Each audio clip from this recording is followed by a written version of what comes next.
প্রিয় ভাইরা আমার, ইতিমধ্যে হজের কাজ অনেকে সম্পন্ন করেছে।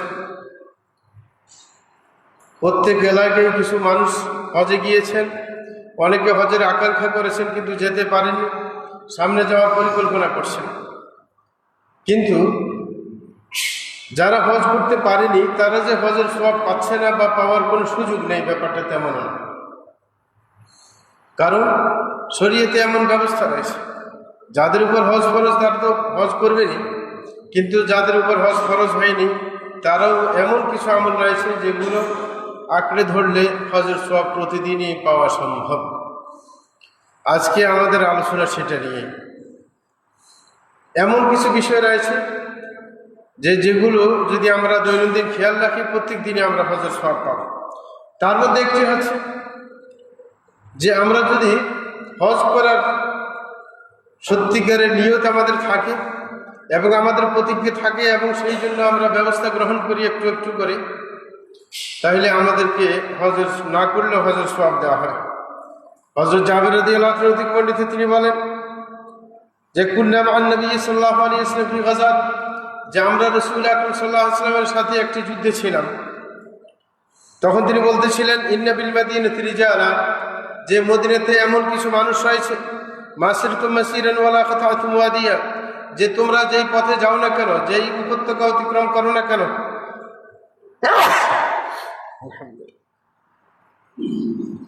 ইল্লা কানু মাআহুম হাবাসাহুম মারাদ, রাসূল বলছেন যে তারা তারপরও মদিনাতে থাকা অবস্থায়ও তোমাদের সাথে রয়েছে বলে গণ্য করা হবে, মানে একই সওয়াব তারাও পাবে। কেন? রাসূল বলছেন হাবাসাহুমুল মারাদ, যে তাদেরকে অসুস্থতা পেয়েছে যার কারণে তারা উপস্থিত হতে পারেনি, তোমাদের সাথে যুদ্ধে অংশগ্রহণ করতে পারেনি, কিন্তু তাদের উদ্গ্র ইচ্ছা রয়েছে যে যদি তারা সুস্থ থাকতো অবশ্যই তারা অংশগ্রহণ করত। এই সত্যিকারের ইচ্ছা যদি কারোর মধ্যে থাকে কোনো কাজের, যদিও সে সেই কাজ না করুক না কেন তারপরে সওয়াব দেওয়া হয়। একজন আরেকজন ব্যক্তিকে দেখেছিল যে তার পকেটে টাকা আছে, যখন সৎকার সুযোগ পেয়েছে সৎকার দিয়েছে, কিন্তু আরেকজন তার পকেটে টাকা নেই, কিন্তু তার ইচ্ছা প্রবল রয়েছে যে আমার যদি এরকম টাকা থাকতো তা আমিও দিতাম, তাহলে তাকেও সেই সমপরিমাণ সওয়াব দেওয়া হয়। এই ব্যাপারে আরেকটা হাদিস রয়েছে, রাসূল আকরাম সাল্লাল্লাহু আলাইহি ওয়াসাল্লাম বলেন মান সাআলা শাহাদাতা সাদিকান বাল্লাগাহু আল্লাহু মানাজিল আশ-শুহাদা ওয়া ইন মাতা আলা ফিরাশিহি। রাসূল আকরাম সাল্লাল্লাহু আলাইহি ওয়াসাল্লাম বলেন, কোনো ব্যক্তি যদি আপনার সত্যিকার অর্থে শাহাদাতের ইচ্ছা পোষণ করে, যে আমি যখনই সুযোগ পাই, সত্যিকার যদি উলামায়ে কেরাম, বিজ্ঞ উলামায়ে কেরাম ফতোয়া দেন এবং যুদ্ধের ডাক আসে, তখন অবশ্যই আমি যুদ্ধ করব, তাইলে রাসূল বলেছেন সে শহীদের সওয়াব পাবে যদিও নিজের বিছানায় মৃত্যুবরণ করুক না কেন। তাইলে এই যে নিয়ত যদি খাঁটি হয় তাইলে যেই কোনো জিনিসের সওয়াব মিলে। এই কারণে কেউ যদি হজের ইচ্ছা থাকে, প্রবল ইচ্ছা, কিন্তু আগ্রহ থাকা সত্ত্বেও টাকা না থাকার কারণে হজ করতে পারেন নাই, তাকেও হজের সওয়াব দেওয়া হবে। প্রিয় ভাইরা, আরেকটা বিষয় রয়েছে যেটা প্রাত্যহিক আমরা করতে পারি, প্রত্যেক দিন হজের সওয়াব পাওয়া সম্ভব, এবং শুধু একবার না 5 বারও হজের সওয়াব পাওয়া সম্ভব একই দিন। সেটা হচ্ছে ফরজ নামাজের জন্য গুরুত্ব সহকারে উপস্থিত হওয়া। যে ফরজ নামাজ পড়ার জন্য মসজিদে গুরুত্ব সহকারে সঠিক টাইমে উপস্থিত হবে তাকেও সওয়াব দেওয়া হবে। হযরত আবু উমামা রাদিয়াল্লাহু আনহু থেকে বর্ণিত, তিনি বলেন রাসূলুল্লাহ সাল্লাল্লাহু আলাইহি ওয়াসাল্লাম ইরশাদ করেন মান খারাজা মিন বাইতিহি মুতাতাহহিরান ইলা সালাতিল মাকতুবাহ ফাআজরুহু কাআজরিল হাজ্জিল মুহরিম ওয়া মান খারাজা ইলা তাসবিহিদ দুহা লা ইউসিবুহু ইল্লা ইয়াহ ফাআজরুহু কাআজরিল মু'তামির ওয়া সালাতুন আলা ইসরি সালাতিন লা লাগওয়া বাইনহুমা কিতাবুন ফি'লিয়ান। রাসূল আকরাম সাল্লাল্লাহু আলাইহি ওয়াসাল্লাম বলেন, কোন ব্যক্তি যদি নিজের ঘর থেকে পরিপূর্ণ পবিত্রতা অর্জন করে যদি ফরজ সালাত পড়ার জন্য মসজিদে যায়, তাহলে তাকে একটি হজের সওয়াব দেওয়া হবে। রাসূল আকরাম সাল্লাল্লাহু আলাইহি ওয়াসাল্লাম আরো বলেন ওয়া মান খারাজা ইলা তাসবিহিদ দুহা লা ইউসিবু ইল্লা ইয়াহ, কোন ব্যক্তি যদি চাশতের সময় নিজের ঘর থেকে বের হয় এবং মসজিদে গিয়ে সে চাশতের সালাত আদায় করে, তাইলে একটি উমরার সওয়াব তাকে দেওয়া হবে। এরকম ভাবে রাসূল বলেন ওয়াসালাতুন আলা ইসরি সালাতিল্লাহ ওয়া বাইনহুমা কিতাবুল ফিলিয়িন, কোন ব্যক্তি যদি একটা সালাতের পর আরেকটা সালাতের জন্য অপেক্ষমান থাকে, মাঝখানে কোনো অযথা কোনো কাজের সাথে জড়িয়ে পড়েনি, তাইলে তার নামে লিজেনে লেখা হবে। সুতরাং এই হাদিস অনুযায়ী আমরা প্রত্যেক দিন ইচ্ছা করলে 5 বেলা সালাত যদি সঠিকভাবে আদায় করতে পারি, তাইলে 5টা হজের সওয়াব আমরা পেতে পারি, তাইলে কম সওয়াব না। সুতরাং প্রত্যেকে সালাতের প্রতি আমরা গুরুত্ব দিব, সওয়াবের কথা খেয়াল করে। 3 নম্বর, আরেকটা হজ এবং উমরার পরিপূর্ণ সওয়াবের আশ্বাস দিয়েছেন রাসূল আকরাম সাল্লাল্লাহু আলাইহি ওয়াসাল্লাম। রাসূল বলেন, হযরত আনাস রাদিয়াল্লাহু আনহু থেকে বর্ণিত, তিনি বলেন রাসূলুল্লাহ সাল্লাল্লাহু আলাইহি ওয়াসাল্লাম ইরশাদ করেন, মান সাল্লাল গাদাত ফি জামাআহ থুম্মা ক্বাদা ইয়াযকুরুল্লাহ হাত্তা তাতলুআ আশ-শামস থুম্মা সাল্লা রাকাতাইন কানাত লাহু কাআজরি হিজ্জাতিন ওয়া উমরাতিন তাম্মাহ। রাসূল আকরাম সাল্লাল্লাহু আলাইহি ওয়াসাল্লাম বলেন, কোন ব্যক্তি যদি ফজরের সালাত জামাতের সাথে আদায় করে অথবা সে বসে বসে আল্লাহর জিকির করে, যেখানে সালাত আদায় করেছিলেন সেখানে সে বসে বসে ফজরের নামাজ শেষ করার পর জিকির করতে থাকেন সূর্য ওঠা পর্যন্ত, অথবা সূর্য উঠলে তিনি যদি 2 রাকাত সালাত আদায় করেন, তাকে একটা পরিপূর্ণ হজ উমরার সওয়াব দেওয়া হবে। তাইলে এখানে হজ উমরা দুইটাই। এবং রাসূল এটা বিশ্বাস হবে না বলে 3 বার বলেছিলেন তাম্মা, পরিপূর্ণ পরিপূর্ণ পরিপূর্ণ, কোনো কমতি করা হবে না, পরিপূর্ণ হজ এবং উমরার সওয়াব। বাংলাদেশে একটু সহজ, এশাকের নামাজ পড়া বাংলাদেশে একটু সহজ কেন? কারণ আমাদের দেশে হানাফি মাযহাব যারা অনুসরণ করে থাকে ফজরের নামাজ পড়ে একবারে শেষ সময়। সুতরাং আপনি সর্বোচ্চ আধা ঘন্টা একটু অপেক্ষা করলেই এশাকের নামাজ পড়া সম্ভব, কিন্তু আরব দেশে একটু কঠিন, সেইখানে 1 ঘন্টা বসে থাকতে হবে। তো সুতরাং আমরা সেটা করতে ইচ্ছে করলে প্রত্যেকেই করতে পারি, কারোর এমন কোনো ডিউটি নেই যে ফজরের পরেই দিতে হবে।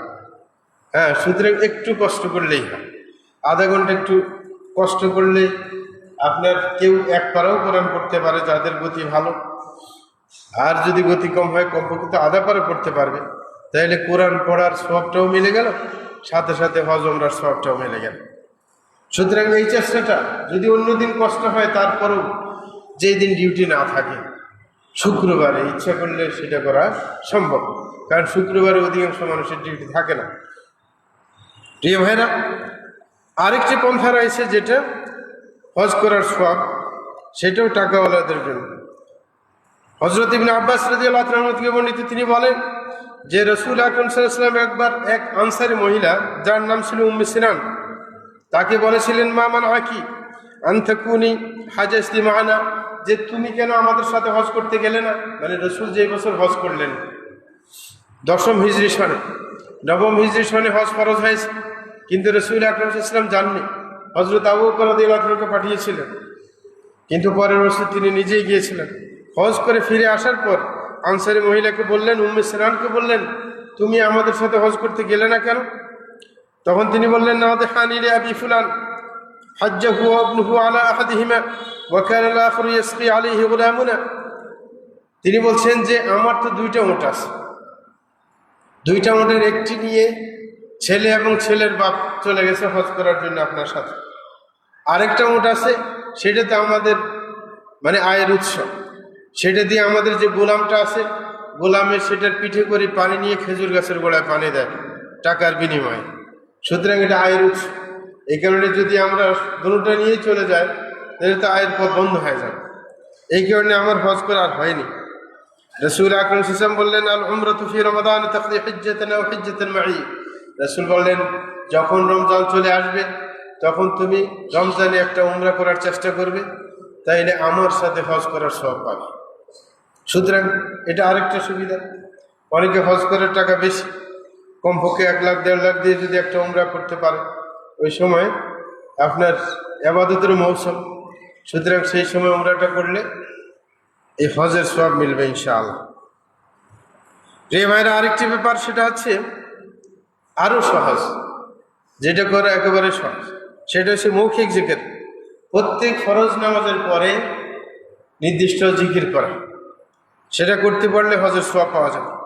হযরত আবু হুরায়রা রাদিয়াল্লাহু আনহু থেকে বর্ণিত, তিনি বলেন, জাআল ফুকরাউ ইলা নবী সাল্লাল্লাহু আলাইহি ওয়াসাল্লাম ফাকালু যে কিছু গরিব সাহাবী রাসূল আকরাম সাল্লাল্লাহু আলাইহি ওয়াসাল্লামের কাছে এসলেন এবং বললেন যাহাবা আহলুদ দুসুর বিদ্দারাজাতিল উলা, যে যারা টাকা পয়সার মালিক তারা তো সব নিয়ে যাচ্ছে, আমরা তো সব পাচ্ছি না।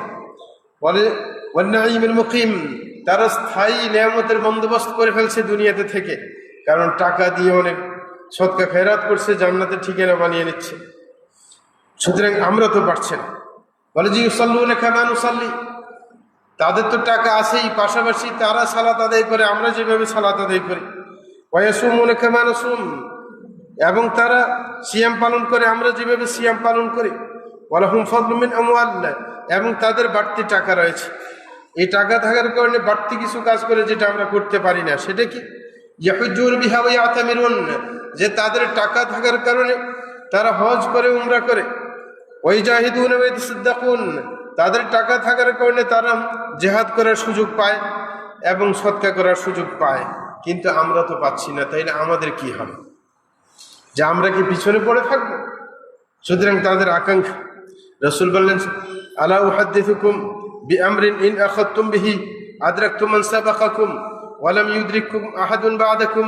রাসূল আকরাম সাল্লাল্লাহু আলাইহি ওয়াসাল্লাম বলেছেন যে আমি কি তোমাদেরকে এমন একটি কাজের কথা বলবো যেই কাজ করলে তোমাদের যাদেরকে মনে করছো তোমাদের আগে যে অগ্রবর্তী তাদেরকে তোমরা পেয়ে যাবে, আর যারা তোমাদের পরের তারা তোমাদেরকে পাবে না, মানে বেশি সওয়াবের কাজ আর কি।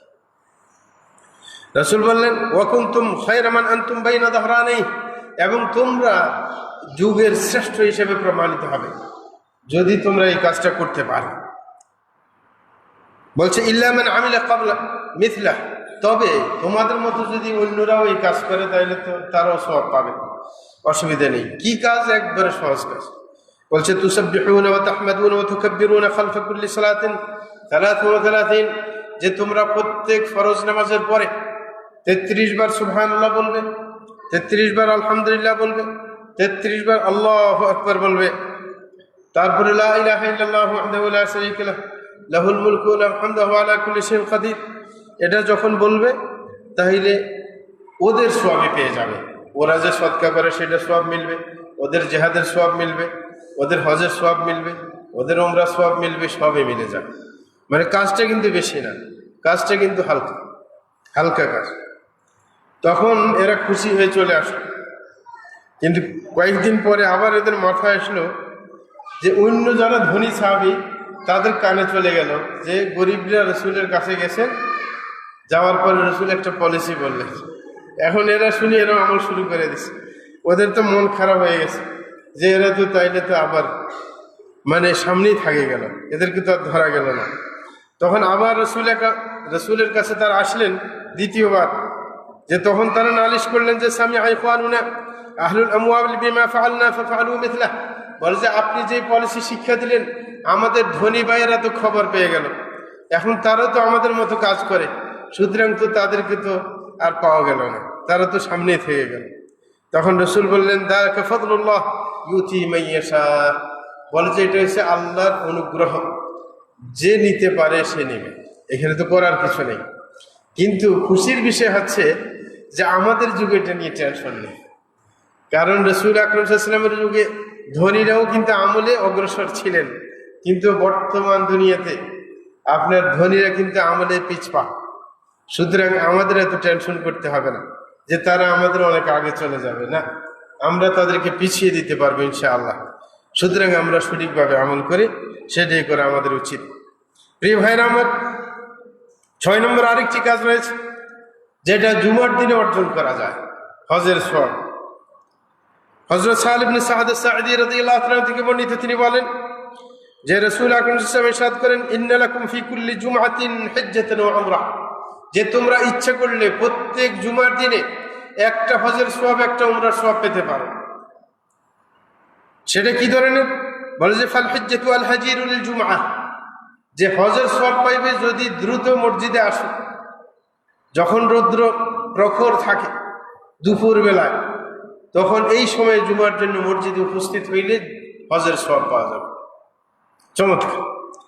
এবং বলছেন ওয়াল উমরাতু ইনতিযারুল আসর বাদাল জুমআহ, আর ওই দিনে উমরার সওয়াব মিলবে তোমাদের যদি তোমরা জুমার পর থেকে আসর পর্যন্ত আসরের অপেক্ষা করো। মানে জুমার পর থেকে আসর পর্যন্ত আসরের অপেক্ষা করবে, আসরের নামাজও সঠিকভাবে পড়বে, তাহলে তাকে উমরার সওয়াব দেওয়া হবে। তাহলে জুমার দিন স্পেশালভাবে একটা হজ একটা উমরার সওয়াব পাশাপাশি আমরা পেয়ে যাচ্ছি। প্রিয় ভাইরা, আরেকটি ব্যাপার, সেটাও পুরো বছরে করা যায়, যে হজের সওয়াব পাওয়া যায়। সেটা হচ্ছে কোনো ব্যক্তির কোনো কিছুর প্রয়োজন হলে আপনি সেটা সেরে দেওয়ার চেষ্টা করবেন। আপনি নিজে পারেন অথবা চেষ্টা করে অন্যজনের মাধ্যমে, উভয়টা কিন্তু সমান। মানে একজনের কিছু দরকার হয়েছে বা সুপারিশের দরকার কোনো অফিস আদালতে, মানে আপনি নিজে করছেন না, কিন্তু সুপারিশ করে দিয়ে আরেকজনকে সুপারিশ করলে সে করে দেবে, তারপরেও একই সওয়াব। হযরত আলী ইবনে হুসাইন রাদিয়াল্লাহু আনহু তিনি বলেন যে খারাজাল হাসান ইয়াতুফু বিল কাবা ফাকামা ইলাইহি রাজুল, যে এক হযরত হাসান রাদিয়াল্লাহু তাআলা আনহু কাবা শরীফ তওয়াফ করতেছিলেন। হযরত হাসান, হযরত আলীর ছেলে হাসান, রাসূলের নাতি, তিনি তওয়াফ করতেছিলেন কাবা শরীফের। হঠাৎ করে এক ব্যক্তি এসে বলল, ইয়া আবা মুহাম্মদ ইযহাব মাই ফি হাজাতি ফুলান, যে অমুকের একটা প্রয়োজন আছে, সুতরাং আমার সাথে আপনি চলেন, আপনাকে দিয়েও কাজটা হয়ে যাবে। তখন তিনি তওয়াফ বন্ধ করে দিলেন, বললেন ঠিক আছে চলো। তওয়াফ এখনো শেষ করেন নাই, তওয়াফ চলছে। তওয়াফকে বন্ধ করে দিয়ে তিনি ওর সাথে রওনা করে দিলেন ওই ব্যক্তির প্রয়োজন পূরণের জন্য। তখন কেউ কেউ বলল যে আবার তওয়াফ ছেড়ে চলে যায় কেন, তওয়াফের সওয়াব তো অনেক বেশি, সুতরাং তওয়াফ ছেড়ে দিয়ে আরেকজনের ডাকে চলে গেলেন, এটা তো ভালো কাজ করলেন না। তখন উনি উত্তরে বললেন, কাইফা লা আযহাব ওয়া রাসূলুল্লাহ সাল্লাল্লাহু আলাইহি ওয়াসাল্লাম ক্বাল, বলেছে আমি কেন যাব না তার সাথে, অথচ রাসূল বলেছিলেন মান যাহাবা ফি আমরিন লিআখিহিল মুসলিম ফাকুদিয়াত হাজাতুহু কুতিবাত লাহু হজ্জাতুন ওয়া উমরাহ। রাসূল বলেন কোন ব্যক্তি যদি কোনো মুসলিম ভাইয়ের কোনো প্রয়োজনের সাড়া দিয়ে যদি চলে যায় এবং সেই প্রয়োজনটা পূরণ করতে সে সক্ষম হয়, তাইলে তাকে একটা হজ একটা উমরার সওয়াব দেওয়া হবে। বলছে আমি যাবো না কেন, আমি তওয়াফ করতেছি, সুতরাং আমি তো এই প্রয়োজন সেরে দিয়ে একটা হজ একটা উমরার সওয়াব এমনিতেই পেয়ে যাচ্ছি, আর আমি তো আবার ফিরে আসছি, আবার তো তওয়াফ করবো, ঠিক না? সুতরাং এই সুযোগটা কেন হারাতে যাব? বলতেছেন যদি আপনি যান, অনেকে মনে করবেন যে আমাকে দিয়ে কাজ হবে না। না, যখন একজন মনে করছেন যে আপনি যদি সুপারিশ করে দেন কাজটা হয়ে যাবে, কিন্তু আপনি আসলে বুঝতেছেন এত সহজ না, যে আমি গেলে হয়তো বা কাজ হতেও পারে নাও হতে পারে, তারপরও আপনি যাবেন। কারণ রাসূল বলছেন ওয়াইল্লাম ইউখলা কুতিবাত লাহু উমরাহ, যদি কাজটা হাসিল করতে পারেন তাইলে হজ উমরা দুইটার সওয়াব দেওয়া হবে। আর যদি আপনি গেলেন সুপারিশ করলেন কাজটা হইল না, মানে কাজটা করে দেয় নাই লোকটা, আপনি সুপারিশ করছেন, তাইলে একটা উমরার সওয়াব দেওয়া হবে। তাহলে আপনি একটু সুপারিশ করে দিলেন, ঠিক না? অনেকে আছে কোনো প্রতিষ্ঠানের কোনো প্রয়োজন আছে, কোথাও অফিসে যাওয়া দরকার বা কারোর কাছে সুপারিশের জন্য যাওয়া দরকার, সুতরাং সেই যদি ওই সুপারিশটা করে দেয় কাজ হইলে হজ উমরার সওয়াব মিলে গেল, ঠিক না? আর যদি নাই হইল তারপরও তো লস নেই, তারপরেও উমরার সওয়াব। সুতরাং এইভাবে যদি উমরার হজের সওয়াবের জন্য প্রত্যেকে যদি আমরা অন্যের প্রয়োজনে যদি আমরা সাড়া দেই, তাইলে তো কেউ সমস্যায় থাকে না, নাকি না? হ্যাঁ, সুতরাং এটার জন্য আমাদের দেশে কিন্তু অনেক সুপারিশ করে টাকার জন্য, কিন্তু এই টাকা নেওয়া শরীয়তে হারাম। সুপারিশের জন্য টাকা নেওয়া হারাম, এটা মনে করবেন। অনেকে রাজনীতি যারা করে এরা কিন্তু ওই যে এমপি মন্ত্রীর সুপারিশের লাইন ধরিয়ে দিয়ে টাকা খায়, এটা একবারে হারাম। কারণ এটার বিপরীতে শরীয়তে সওয়াবের বন্দোবস্ত করেছে। রাসূল বলছেন ইসমাউ তুজার, তুমি আরেকজনের জন্য সুপারিশ করো, তোমাকে সওয়াব দেওয়া হবে। আর এখানে তো সওয়াবের কথা বলেই দেওয়া হয়েছে যে কাজ হয়ে গেলে হজ উমরার সওয়াব, না হইলে কি উমরার সওয়াব। সুতরাং টাকা নেওয়া হারাম, সুপারিশ করে টাকা নেওয়া যাবে না। কারণ এখানে বেশি খরচ করলেন না, আপনি একটু মুখ খরচ করলেন, বললেন, ফোন দিয়ে বলে দিলেন, অথবা নিজে সরাসরি সাথে গেলেন, যেটাই করলেন আপনি বেশি একটা তো কাজ করলেন, শুধু নিজের অবস্থান আছে বিদায় আপনার কথার ওয়েট আছে, সুতরাং সেই কথাটা খরচ করলেন। এই কারণে টাকা নেওয়া শরীয়তে নাজায়েজ, এটার জন্য সওয়াবের ব্যবস্থা করা হয়েছে। এই কারণে হযরত হাসান বলেন, তা আমি তো হজ উমরার সওয়াব পেয়ে গেলাম, কাজটা তার হয়ে গেছে, এখন আমি আবার ফিরে আসলাম, এখন তওয়াফ করবো বাকি তওয়াফ, তাহলে তো আমি একসাথে দুইটা কাজ করতে পারছি। অনেকে আছে দেখা যায় যে এক কাজে ব্যস্ত, আরেকজন আরেক কাজে আসলেন, ওকে তাড়িয়ে দেয় না। আপনার যদি দুটোটা সমন্বয় করা সম্ভব হয়, যে কাজটা রেখে গেলাম আবার আসি করব, সুতরাং দুইটাই সওয়াব পেয়ে গেলাম, অসুবিধা কি? প্রিয় ভাইরা, আরেকটি সুযোগ রয়েছে, বিশেষ করে যাদের মাতা পিতা জীবিত আছে তাদের জন্য, তারও হজ উমরার সওয়াব এবং জিহাদের সওয়াব পাবেন। হযরত আনাস রাদিয়াল্লাহু আনহু থেকে বর্ণিত, তিনি বলেন, আতা রাজুলুন রাসূলুল্লাহ সাল্লাল্লাহু আলাইহি ওয়াসাল্লাম ফাকাল, যে একজন ব্যক্তি রাসূল আকরাম সাল্লাল্লাহু আলাইহি ওয়াসাল্লামের কাছে আসলেন এবং বললেন, ইন্নী আশতাহিল জিহাদ ওয়া লা আকদিরু আলাইহি, যে আমার মনে চায় আপনার সাথে যুদ্ধ করব, কিন্তু আমি তো পারছি না, আমার শারীরিক অবস্থা ভালো না। তখন রাসূল আকরাম সাল্লাল্লাহু আলাইহি ওয়াসাল্লাম তাকে বললেন, হাল বাকিয়া মিন ওয়ালিদাইকা আহাদ, বলে যে তোমার মাতা পিতার কেউ কি বেঁচে আছেন? রাসূল তাকে প্রশ্ন করলেন, তিনি বললেন উম্মি, বলে যে আমার বাপ তো নাই, মা আছে বাঁচি। তখন রাসূল আকরাম সাল্লাল্লাহু আলাইহি ওয়াসাল্লাম বললেন, ফাআবলিল্লাহা ফি বিররিহা, তাইলে তুমি চেষ্টা করো তার সাথে সদা আচরণ করতে, তার খেদমত করার চেষ্টা করো। খেদমত করলে কি হবে? ফাইদা ফাআলতা যালিকা ফাআনতা হাজ্জুন ওয়া মু'তামিরুন ওয়া মুজাহিদ, যদি তোমার মায়ের খেদমত করতে পারো তাহলে তোমাকে হজের সওয়াব দেওয়া হবে, উমরার সওয়াব দেওয়া হবে এবং যুদ্ধ করার সওয়াব দেওয়া হবে। মানে তিনটা সওয়াব। কি? হজের সওয়াব আপনি মায়ের খেদমত করে, বাপের খেদমত করে পাবেন, উমরার সওয়াবও একসাথে পাবেন, জিহাদের সওয়াবও পাবেন। তাইলে এখানে হজ, উমরা, জিহাদ সবই মিলে যাচ্ছে। অথচ এই কাজে আমরা পিছিয়ে। অনেকে আছে নিজের মাতা পিতাকে খাদ্য দিতেও কি অলসতা করে। দেখি যে আরেক ভাই দেয় না কেন, ঠেলাঠেলি করি না। আপনি যদি সুযোগ পান, আল্লাহ আপনাকে তৌফিক দেন তাদেরকে চালানোর, তাহলে তো আপনি লুপে নেওয়ার দরকার, যে ওদেরকে ম্যানেজ করে যে আপনি আমার সাথেই থাকবেন, যে নিজের মাতা পিতাকে নিজে নিয়ে আসবেন, আর কাউকে সুযোগ দিবেন না। সেটাই তো হওয়া উচিত। তাদেরকে নিয়ে কাড়াকাড়ি করার দরকার, কিন্তু সেইখানে আপনি ভাগ চাচ্ছেন যে আমি কেন একা খাওয়াবো, অন্যরা কেন খাওয়াবে না? আপনি সচ্ছল, অন্য অসচ্ছল, তাই অন্যের ঘরে গিয়ে তো আপনার পিতামাতা সন্তুষ্টির সাথে আরামের সাথে থাকতে পারছে না। তাহলে আপনার সুযোগ আছে, আপনি কেন সুযোগ দিবেন না? আপনার যখন আল্লাহ নিয়ামত দিয়েছেন, আপনি পুরো তাদের খেদমতে ব্যস্ত হয়ে যান, আর কাউকে সুযোগ দিবেন না। বলবেন যে অন্য ভাইরা কষ্টে আছে, তাদের এত টাকা করে নেই, সুতরাং আপনারা আমার সাথেই থাকবেন, মাঝে মাঝে বেড়াইতে গেলেন, অসুবিধা নেই। সুতরাং এই সবটা আমরা পেয়ে যেতে পারি ইনশাআল্লাহ। এবং তিনি বলেছেন, রাসূল আকরাম সাল্লাল্লাহু আলাইহি ওয়াসাল্লাম বলেছেন, ফাইদা রাদিয়াত আনকি, ফাইদা রাদিয়াত আনকা উম্মুকা ফাত্তাকিল্লাহা ফি বিররিহা, বলে যে তোমার মা যদি খুশি হয়ে যায়, তাহলে তোমার খুশির শেষ থাকার কথা না। মানে মাকে যদি খুশি করতে পারো তাইলে তো কাজ হয়েই গেল, কারণ টার্গেট মাকে খুশি করা। কিন্তু এখন মাতা পিতার খুশি বাদ দিয়ে অনেকে আছে, মাতা পিতাকে টাকা দেয় না, কিন্তু ওই পীরের দরবারে টাকা ঢালে, এমন অনেকে আছে। অথচ কোথাও বলা হয়নি, কোরআনে হাদিস আল্লাহর অধিকারের পরে একমাত্র মাতা পিতার অধিকারের কথা বারবার বলা হয়েছে, কিন্তু কোনো পীর বুজুর্গের কথা বলা হয়নি। অথচ নিজের মাতা পিতাকে না খাইয়ে অনেকে ওদেরকে দেওয়ার চেষ্টা করে।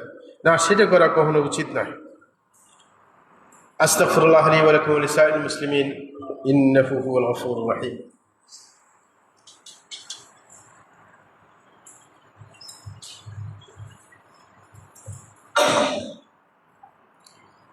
আলহামদুলিল্লাহি রাব্বিল আলামিন ওয়াস সালাতু ওয়াস সালামু আলা সাইয়্যিদিল মুরসালিন নবিয়িনা মুহাম্মাদি ওয়া আলা আলিহি ওয়া সাহবিহি আজমাইন, মা বা'দ। প্রিয় ভাইরা আমার, আমরা আলোচনা করতেছিলাম এমন কিছু ব্যাপার নিয়ে যেই কাজগুলো করলে হজ উমরার সওয়াব পাওয়া যায়। তার মধ্যে 8টি বলা হয়েছে।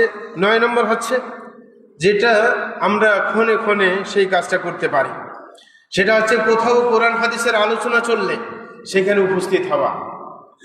অনেকে কোরআন হাদিসের আলোচনার জায়গায় উপস্থিত হতে চান না, এই সুতা নাতা দিয়ে, অথচ কাজ নেই। আমরা যখন সৌদি আরব ছিলাম তখন অনেক সময় ডাকাডাকি করতাম মানুষদেরকে, মানে ক্লাসে আসার জন্য।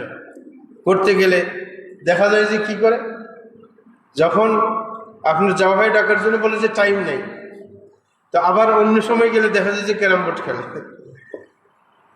তখন গেলে যে আপনাকে তো অন্য সময় দেখলাম ক্যারাম বোর্ড খেলেন, টাইম তো আপনার অনেক, যে এখন টাইমটা কি করেন, বলে যে টাইম তো পাস করা লাগে, টাইম হাতের মধ্যে অনেক টাইম যাইতেছে না, এই কারণে আমরা ক্যারাম বোর্ড খেলি। মানে এক সময় এক কথা, হ্যাঁ, কাজের সময় বলে যে টাইম নেই, আর যখন আরেক সময় দেখা যায় যে উল্টা কাজ করে, যে বলে ভাই এইটা কাজ না করলে হয় না, কই যে না, কই যে টাইম তো পাস করা যাইতেছে না, অনেক হাতে অনেক টাইম, ঠিক না? সুতরাং আসলে মিথ্যুক জাতি, ঠিক না? সঠিক টাইম আপনি ইচ্ছে করলে বাইর করা যায়। যত আপনি গতি বাড়াবেন তত টাইমে বরকত আসবে। আপনি দেখবেন যত মানুষ ব্যস্ত মানুষ তারা দ্রুত কাজ করে বেশি, কিন্তু যত মানুষ অলস তাদের পুরো দিনে একটা কাজও শেষ হয় না। কিন্তু অনেকে আছে যে একদিনে কয়েক ডজন কাজ করে, হ্যাঁ, একটার পর একটা, মানে শিডিউল অনুযায়ী। কারণ সে গতিশীল হয়ে গেছে কাজ করতে করতে, এখন তার গতি বেশি, তার গতি বেড়ে গেছে। সুতরাং আপনি গতি বাড়ান, সময় বের করেন, ইচ্ছে করলে অবশ্যই বের করা সম্ভব। হযরত আবু হুরায়রা রাদিয়াল্লাহু তাআলা থেকে বর্ণিত, তিনি বলেন রাসূল আকরাম সাল্লাল্লাহু আলাইহি ওয়াসাল্লাম ইরশাদ করেন, মান গাদা ইলাল মসজিদি লা ইউরিদু ইল্লা আন ইয়াতাআল্লামা খায়রা আও ইউআল্লিমাহু কানা লাহু কাআজরি হাজ্জিন তাম্মান হুজ্জাতুহু। রাসূল আকরাম সাল্লাল্লাহু আলাইহি ওয়াসাল্লাম বলেন, কোন ব্যক্তি যদি মসজিদের দিকে যায়, তার একমাত্র উদ্দেশ্য আছে কোনো কল্যাণের কথা শিখবে অথবা কল্যাণের কথা শিখাবে, তাইলে তাকে পরিপূর্ণ একটি হজের সওয়াব দেওয়া হবে। তাইলে আপনি ঘরে বসে থাকলেন, রাস্তায় ঘুরলেন, দোকানের সামনে বসে থাকলেন, অথচ আপনার কানে আওয়াজ গেল যে মসজিদের মধ্যে আজকে একটা হালাকার ব্যবস্থা আছে, আপনি সেখানে আসলেন না, অযথা সময় নষ্ট করে দিলেন, তাইলে একটা হজের সওয়াব থেকে আপনি বঞ্চিত হয়ে গেলেন। কিন্তু আপনি অনায়াসেই কিন্তু সেটা করতে পারতেন, হ্যাঁ, সেটা অনায়াসে করতে পারতেন।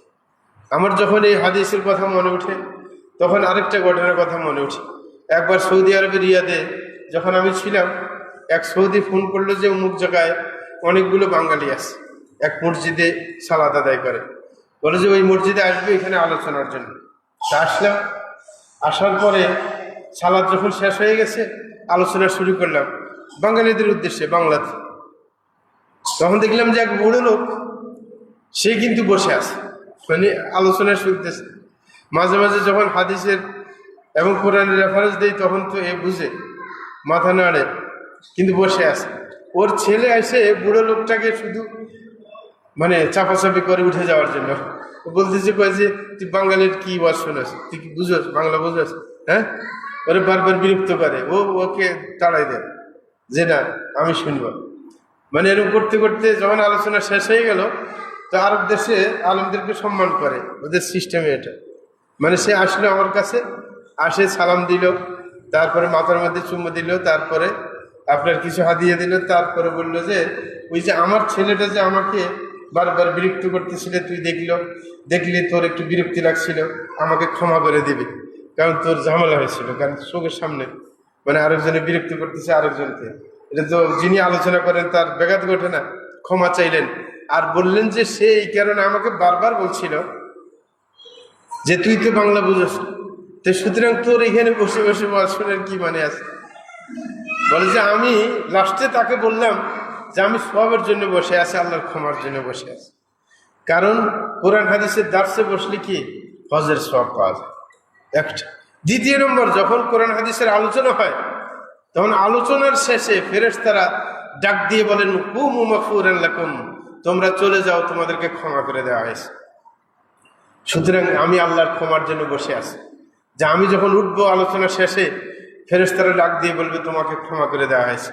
বলে যে এই হাদিসে তো বলা হয় নাই যে বক্তব্য পুরোটা বুঝতে হবে বা বুঝতে হবে না, এরকম কোনো কথা আছে? আমরা বেশি বুদ্ধি খাটাইতে চাই নাকি? বাঙালি হুজুররা বেশি বুদ্ধি খাটায়, মানে কোরআন হাদিস নিয়ে না। কোরআন হাদিস যত সরাসরি মানবেন ততই ভালো। আপনি বাকারার ঘটনা, আরে বনি ইসরায়েলের যখন একজন লোক মারা গেল, হত্যাকারীর কোনো খোঁজ খবর পাওয়া যাচ্ছিল না, তখন তো গাভী জবাই করার আদেশ আসছিল নাকি না? ওরা বারবার যেটা রং কেমন হবে, এটা কি হবে না হবে, মানে এগুলো বলতে বলতে নিজেদের কাজটাকে ডিফিকাল্ট করে ফেলছে। তারপর লাস্টে এমন বর্ণনা আল্লাহ দিলেন, যেই বর্ণনায় একটা মাত্র গাভী পাওয়া গেছে পুরো দেশে, আর কোনোটাই পাওয়া যাচ্ছে না। যখন মালিক বুঝতে পারছে যে এটা একমাত্র আমার কাছেই আছে এবং এই ব্যাপারটা জটিল, সুতরাং এই গাভীটা ওরা কিনবেই কিনবে, সে বলছিল আমার গাভী আমি বিক্রি করব না যতক্ষণ পর্যন্ত যে এটাকে জবাই করার পর যে চামড়া বেরোবে, এই চামড়ার ভিতরে যতগুলো সোনা দানা রাখা যায় এতগুলো সবাই মিলে দিতে হবে। নাইলে কিন্তু আমি গাভী বিক্রি করতেছি। এখন ওরা তো বাধ্য, গাভী একটাই পাওয়া গেছে, মানে ওই বর্ণনা অনুযায়ী। তাইলে বর্ণনা নিজেই, মানে প্রথমে যদি আল্লাহ বলছিল একটা গাভী জবাই করে, ঈদ বাহু বাকারা বলছেন একটা গাভী জবাই করে, যে কোনো গাভী ধরে জবাই করে ওর রানটা দিয়ে ওই মৃত ব্যক্তিকে আঘাত করলে সে নিজে হত্যাকারীর নাম বলে দেবে। এটা হচ্ছে সিস্টেম আর কি। তো এখন যে কোনো গাভী জবাই করে দিলে কাজ হয়ে যেত, কিন্তু নিজেরাই এটাকে কঠিন করে ফেলছে, বারবার খোঁচাইতে। ঠিক না? এখন আমাদেরও বদভ্যাস, মানে ওই যে কোনো কোরআন হাদিস নিয়ে বারবার কি এটা হয়েছে সেটা হয়েছে। হ্যাঁ, যখন রফেদের কথা বলবে আদি যুগে ছিল, গোবলের নিচে কি তারা মূর্তি রাখছিল, কত কাহিনী, এদের কাছে কোনো হিসাব নেই। কিন্তু সোজা মানতে চাইবে না। কিন্তু আরব দেশের মেজাজ কি সরাসরি মানবে, এদের কোনো এত খোঁচাখুচি নেই। বললো যে এখানে তো কোনো লেখা নাই হাদিসের মধ্যে যে মানে বক্তব্য বুঝতে হবে না, এরকম কোনো বর্ণনা আছে নাই। বরং রসুল বলছে যে বক্তব্য কোরআন হাদিসের মজলিসে আসলে উঠে গেলেই সওয়াব, ঠিক না? সুতরাং আমি তো সওয়াব পেয়ে যাবো। আমার আরেক ভাষায় বললে অসুবিধা কি? এই যে মানে সরলতা, যারা সরল এরাই কিন্তু জান্নাতি। কুল্লু হাইয়িন লাইয়িন, রাসূল আকরাম সাল্লাল্লাহু আলাইহি ওয়াসাল্লাম জান্নাতের যখন বর্ণনা দিয়েছেন তখন বললেন প্রত্যেক সহজ নরম মানুষ তারাই জান্নাতি। যার মধ্যে অনেকে আছে নরম মানুষ, যারা আছে সরলতা আছে যাদের মধ্যে, এদেরকে নিয়ে ঠাট্টা করে, ওই যে বোকা, বুঝে না, সবাই এর ঠক দেয়, ঠিক না? সবাইকে ঠক দেয় না, এই জয়লাভ করছে। এই মেজাজটাই কিন্তু জান্নাতীদের মেজাজ, এই সরলতার মেজাজ, এটাই ভালো। ঠক কত দিবে, সবগুলোর তো যা কি পরকালে মিলবে নাকি? দুনিয়ার মানুষের কতই ঠক দিবে। কিন্তু আপনি দেখবেন যারা সরলতার কারণে ঠক খেয়ে যাচ্ছে, কিন্তু তারা কষ্টকাঠিন্য জীবন যাপন করেন না, যদি তাদের মেজাজ ভালো থাকে। আমরা নিজে দেখছি কত জায়গায় ঠক খাইলাম জীবনে, কিন্তু আমরা তো সুবিধায় আছি, কোনোদিন তো কষ্ট হয়নি। কত লাখ কোটি টাকা মেরে দিছি, কি হয়েছে? কিচ্ছু আসা যায় না।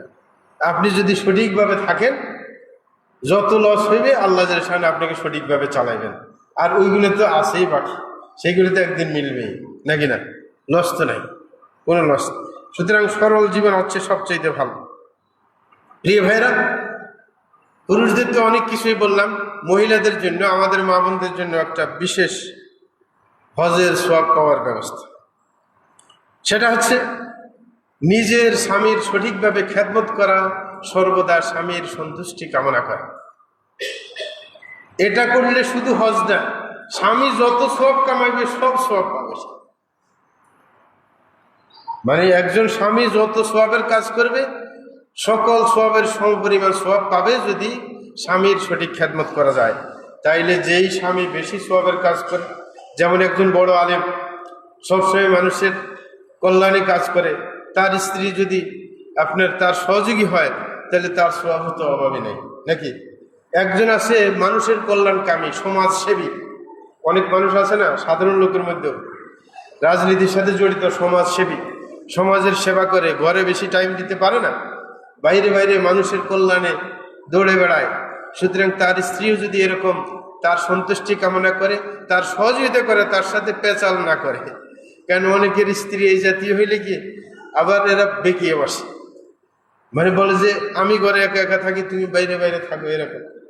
তখন সমস্যা, তাইলে সওয়াব থেকে বঞ্চিত। আমাদের একজন প্রসিদ্ধ আলেম ছিলেন, হানাফি আলেম, সাইফুল ইসলাম সাহেব, হাতিয়া বাড়ি, মুফতি ফজলুল সাহেবের শাগরিদ, বড় আলেম ছিলেন মুফতি সাইফুল ইসলাম। ওনার বিশাল মাদ্রাসা হাতিয়াতে, বিশাল মাদ্রাসা। তো উনার বউ ছিল এরকম উল্টে টাইপের। উনি মাঝে বাইরে ওয়াজ করতে যাইতেন, বউয়ের কড়া নির্দেশ যে 10টা বাজে যাবে, 10টার মধ্যে যদি বাড়িতে বুঝতে না পারো তাইলে যে কোনো জায়গায় ঘুমে থাকবে, সকালে আসবে, 10টার পরে আমার ঘুম নষ্ট করতে আসবে না। বেচারা যদি কেউ অফার দেয় থাকার জন্য, তাইলে না থাকবে, নাইলে কি মানুষকে বলতে পারে যে আমাকে একটু থাকার জায়গা দেন, নাকি? ওর বাড়ির সামনে লজিং, এই মানে একটা কাছারি ঘর ছিল, মানে একটা ছেলে থাকতো, ওনার বাড়ির বাচ্চা কাচ্চাকে পড়াইতো। ও বলতেছিল আর কি, আমাকে, আমার পরিচিত ছিল, বলে যে হুজুর আসে 10টার পরে আসলে মিসকিন ওই আমার কাছে আসি শুয়ে থাকে, মানে কাছারি ঘরে শুয়ে থাকে, ওই ফজর পর তারপরে ঘরে যাবে, কারণ কড়া নির্দেশ 10টার পরে আর ঘরে ঢুকা যাবে না। মানে স্ত্রী কষ্ট করতে চায় না, কষ্ট করলে তো পুরো সবটাই মিলে গেল, যে উনি যে সব করে আসলো আপনার একজন বক্তা যদি বক্তব্য দেয়, যদি একজন মানুষ মৃত্যু পর্যন্ত ওই ওয়াজ শুনে যদি আমল করে, তাইলে সমস্ত সওয়াব সমপরিমাণ তিনি পাবেন। যেমন আজকে আমরা এই যে হজের উমরার সওয়াব পাওয়ার জন্য আলোচনা করতেছি, যদি আপনারা কেউ এরকম আমল করতেই থাকেন পুরো জীবন, তাহলে ওটা সমপরিমাণ আমরা সওয়াব পেয়ে যাব ইনশাআল্লাহ। তো মহিলাদের জন্য সেই সুযোগটা আছে। রাসূল আকরাম সাল্লাল্লাহু আলাইহি ওয়াসাল্লামের কাছে এক আনসারী মহিলা, তার নাম হচ্ছে আসমা বিনতে ইয়াজিদ, সে রাসূল আকরাম সাল্লাল্লাহু আলাইহি ওয়াসাল্লামের কাছে আসলো। সে কথাই খুব পটু ছিল, অনেক মহিলা কথায় পটু থাকে, চালাক।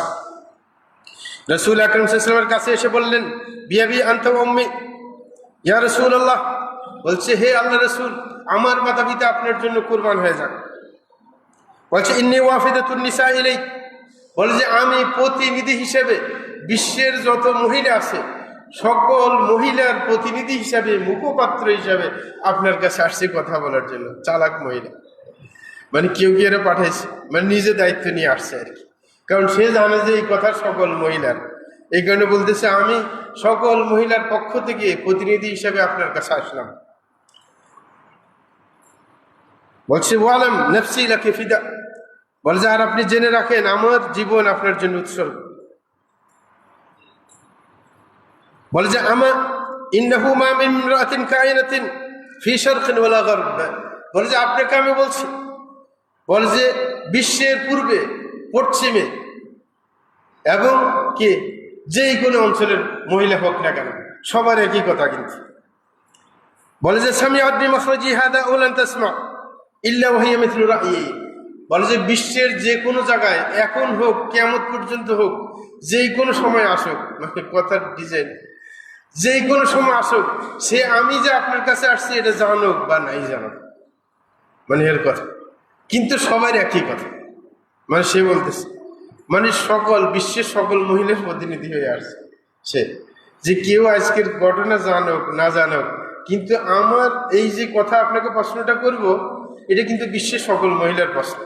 দেখেন, তাইলে সকল মহিলার তার জন্য দোয়া করা দরকার। মানে সে মহিলা আসছে এই প্রশ্ন জিজ্ঞাসা করে উত্তরটা বাইর করলেন।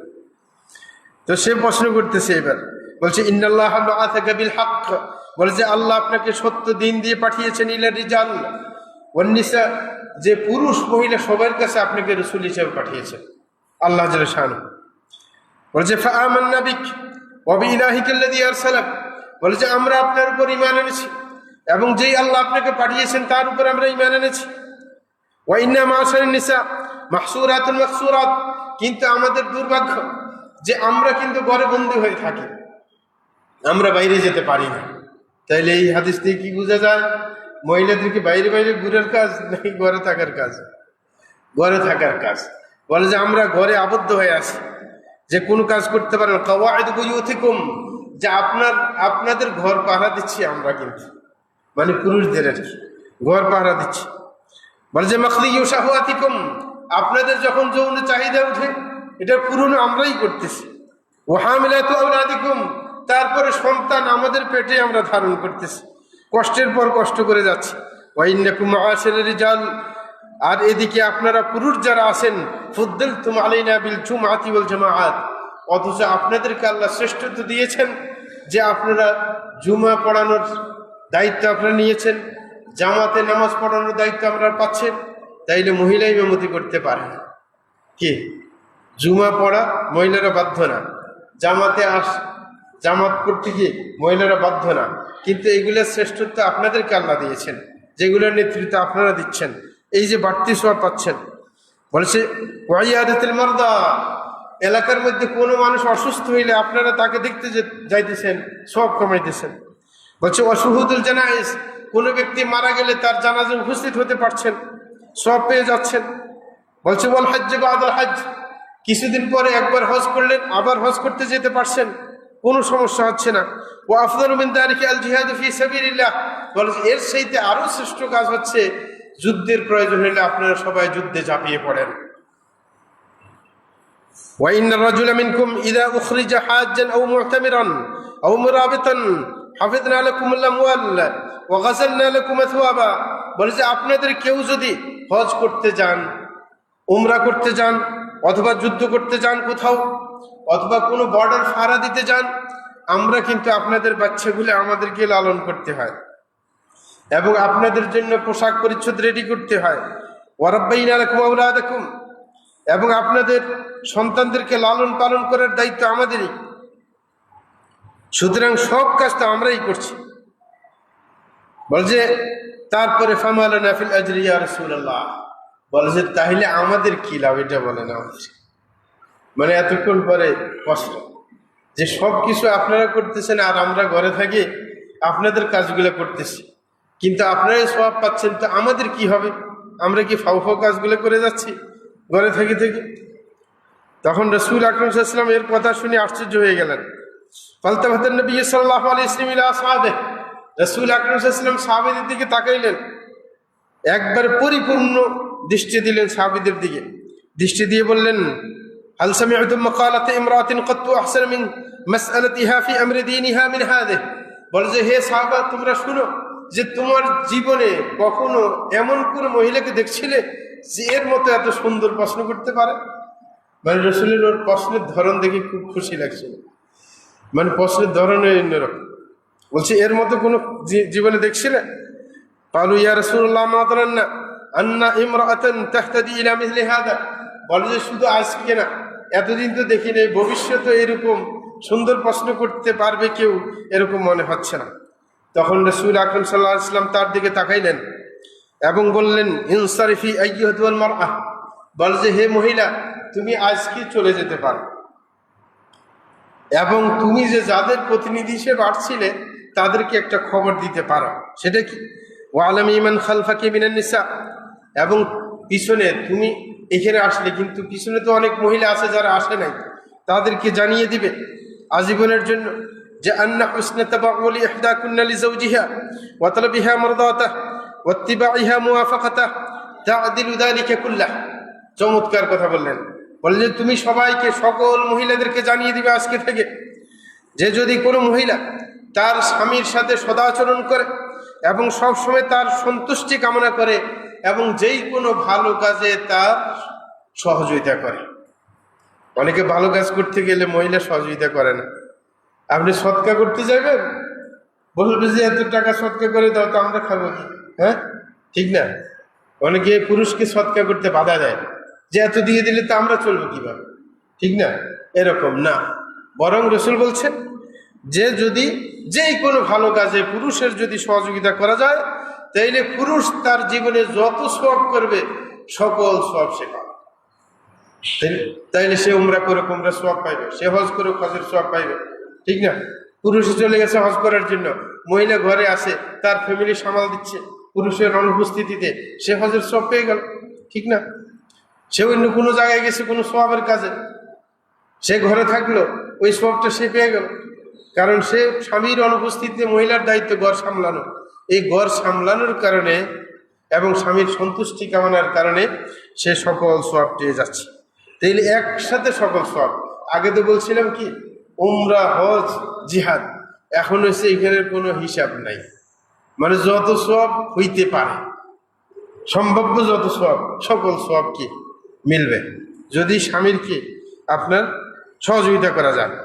বলছে ফাআদবারাতিল মারআহ, বর্ণনাকারী বলেন চমৎকার, বলছে ফাআদবারাতিল মারআতু ওয়া হিয়া তুহাল্লিল ওয়া তুকাব্বিরু ইস্তিশারা, বলছে মহিলা এত খুশি হইল, সে বলেছে লা ইলাহা ইল্লাল্লাহ, আল্লাহু আকবার, আল্লাহু আকবার, মানে বলতেছি চিৎকার দিয়ে খুশিতে যে কাজ তো হয়েই গেল। মানে আগে মনে করছে ফাও খেদমত করতেছে, এখন দেখলে যে সওয়াব আর সওয়াব, কে সব সওয়াব একসাথে মিলে যাচ্ছে। সুতরাং খুশির শেষ নেই। তাইলে মহিলাদের জন্য বিশাল একটা সুসংবাদ।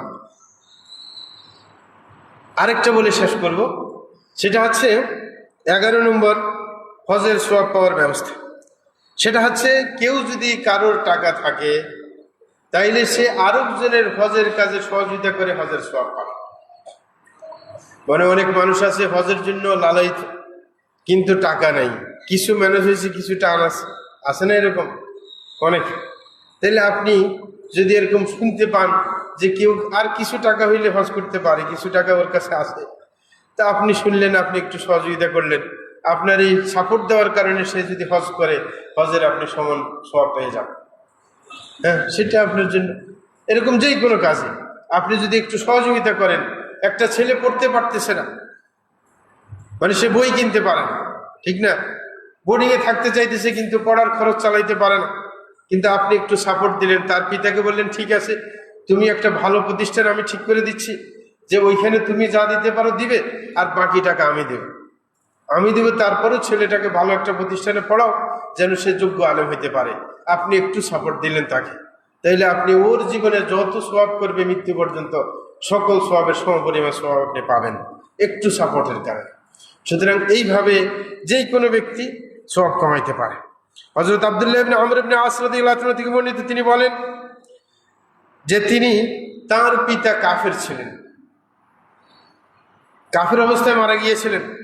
রাসূল আকরাম সাল্লাল্লাহু আলাইহি ওয়াসাল্লামের কাছে এসে জিজ্ঞাসা করলেন, হে রাসূল, আমি যদি আমার পিতার জন্য একটা গোলাম যদি স্বাধীন করে দেই, আমি যদি তার জন্য সদকা করে দেই, তাইলে কি কাজ হবে? মানে তার পিতার জন্য আর কি। তখন রাসূল বলছেন, ইন্নাহু লাউ কানা মুসলিমান ফাআতাকতুম আনহু আও তাসাদদাকতুম আনহু আও হাজাজতুম আনহু বালাগহু যালিক। বলে যে তোমার বাপ তো মুসলমান ছিল না, যদি মুসলমান থাকতো তাইলে কাজ হতো। বলে যে মুসলমান যদি থাকতো তাইলে তার জন্য যদি হজ করে দাও, হজের সওয়াব মিলে যাবে। যদি তার জন্য সদকা করো, তার আমলনামায় সদকার সওয়াব মিলে যাবে। যদি তার জন্য গোলাম স্বাধীন করার সব, সে সওয়াব মিলে যাবে। তাইলে এই জাতীয় নিজের পিতার জন্য আপনি যদি কোনো কিছু করেন, সেটার জন্য পিতার তো মিলবে, আপনারও মিলবে। অনেকে মনে করেন যে আমি নিজের টাকা দিয়ে আরেকজনের কল্যাণ করতে যাবো কেন, মানে আপনি আরেকজনের হজ করে দিলেন, তা আপনি কেন আরেকজনটা করতে যাবেন না? আপনি সমপরিমাণ সওয়াব পাইতেছেন, আপনি তো লস হচ্ছে না। আপনি আপনার বাপের জন্য 1 টাকা সদকা দিলেন, আপনিও 1 টাকার সওয়াব পাইলেন, আপনার বাপও পাইলেন। মানে আল্লাহর কাছে তো ভান্ডারের অভাব নেই, সমপরিমাণ সওয়াব দিবে, আপনাকেও দিবে, তাকেও দিবে। সুতরাং আরেকজনের জন্য সদকা খায়রাত করতে আপনি দ্বিধাবোধ করার কোনো কারণ নেই। যেই কোনো মানুষ, নেককার মানুষ আপনার এলাকায় মারা গেছে, তার জন্য আপনি একটু সদকা খায়রাত করেন। আরব দেশে এরকম আছে, যারা বড় বড় আলেম মৃত্যুবরণ করে, তাদের নামে অনেক সংস্থা খুলে এরকম সদকা খায়রাত করে মানুষ, যেন তার কল্যাণ হয়, তার অবদানকে স্বীকার করে। সুতরাং এরকম করা যেতে পারে, কিন্তু তাতে কোনো যে আপনার লস হচ্ছে তা না, কারণ সমপরিমাণ সওয়াব তো আপনিও পেয়ে যাচ্ছেন। সুতরাং এইভাবে আমরা ইচ্ছা করলে কিন্তু আমরা অনেকগুলো হজের সওয়াব আমরা পেয়ে যেতে পারি। অনেকে আফসোস করি যে হজের সওয়াব কামাইতে পারলাম না, হ্যাঁ, কিন্তু না, আমরা অনেক হজের সওয়াব কিন্তু হাতছাড়া করে দিচ্ছি, কিন্তু আমাদের আফসোস নেই। হযরত ইবনে মাসউদ রাদিয়াল্লাহু তাআলা আনহু একবার জুমার দিন মসজিদে আসলেন, আসে দেখলেন যে 3 জন মানুষ আগে এসে গেছে, মানে ওনার আগে 3 জন আসছে। তখন উনি আফসোস করে বললেন, আরবি আরবা, হাই হাই আফসোস, আমি আজকে 4 নম্বর হয়ে গেলাম, 1 নম্বর হইতে পারলাম না, ঠিক না, আফসোস। কিন্তু আমাদের তো এই আফসোস নেই যে অনেক হজের সওয়াব আমরা মিস করে ফেলছি। তাইলে আজকে যেরকম ইবনে আব্বাস রাদিয়াল্লাহু তাআলা আনহু, আরেকটা ঘটনা, ইবনে আব্বাস যখন হাদিস শুনছিলেন আপনার জানাজার নামাজ পড়ার এবং মৃত ব্যক্তিকে দাফন করার, এই হাদিস উনি আগে জানতেন না, কারণ উনি তো ছোট সাহাবী ছিলেন। যখন বড়দের থেকে হাদিসটা শুনলেন যে কেউ যদি কোনো জানাজার সাথে আপনার গিয়ে জানাজার সালাত আদায় করে এবং তাকে আপনার কবরস্থ করে, তাহলে তাকে 2 কিরাত সওয়াব দেওয়া হয়। আর 2 কিরাত মানে 2টা বিশাল বিশাল পাহাড়। তখন তিনি বললেন, কাম দাইয়ানা মিন কারারিত। এই হাদিস শোনার সাথে সাথে আফসোস করে বললেন, হাই, এই হাদিসটা আগে শুনলাম না কেন, কত কিরাত সওয়াব জীবন হারিয়ে ফেলছে, কত কিরাত সওয়াব কি হারাই গেছে জীবনে, কত মুর্দা মরে গেছে, আমি তো জানাজা পড়তে যাইনি, তাহলে কত কিরাত সওয়াব হারাই গেছে। তা আজকে আমাদের আফসোস করা দরকার যে কত সওয়াবের ইতিহাস শুনেলাম, আজকে আফসোস করা দরকার কত হজ উমরার সওয়াব যে আমরা হাতছাড়া করে ফেলছি। ইচ্ছা করলে ইনশাআল্লাহ আজকে থেকে আমরা পণ করে যেই আপনার সওয়াবের বাণীগুলো আজকে শুনলাম রাসূলের পক্ষ থেকে, সেগুলো নিজের জীবনে বাস্তবায়ন করার ইনশাআল্লাহ চেষ্টা করব। আলা ফাসাল্লু ওয়া সাল্লিমু আলা নবিয়িল মুস্তাফা ওয়াল হাবিবিল মুস্তাফা মুহাম্মদ ইবনে আব্দুল্লাহ খায়রুল খালাইক ওয়া সাইয়্যিদুল আউওয়ালিন ওয়াল আখিরিন। আল্লাহুম্মা সাল্লি ওয়া সাল্লিম ওয়া বারিক আলাইহি ওয়া রাদিয়াল্লাহু আনিল খুলাফায়ে রাশিদিন ওয়া সাহাবাতি আজমাইন وعن التابعين وتابعين بإحسان إلى يوم الدين، وعنا معهم بمنك وكرمك وإحسانك يا أرحم الراحمين. اللهم أعز الإسلام والمسلمين وأذل الشرك والمشركين ودمر أعداءك أعداء الدين، وانصر عبادك الموحدين واحمي حوزة الدين، واجعل هذا البلد آمنا مطمئنا وسائر بلاد المسلمين. اللهم وفق إمامنا وولاة أمورنا لكل ما تحب وترضى، وخذ بنواصيهم إلى كل خير وهدى. اللهم أصلح قلوبهم ونياتهم يا رب العرش العظيم. اللهم إنا نسألك الجنة وما قرب بها من قول عمل، ونعوذك من النار وما قرب بها من قول عمل، ونسألك أن تجعل كل قضاء قضيته لنا خيرا يا رب العرش العظيم. وصلى الله على نبينا محمد وعلى آله وصحبه أجمعين، وأقيموا الصلاة.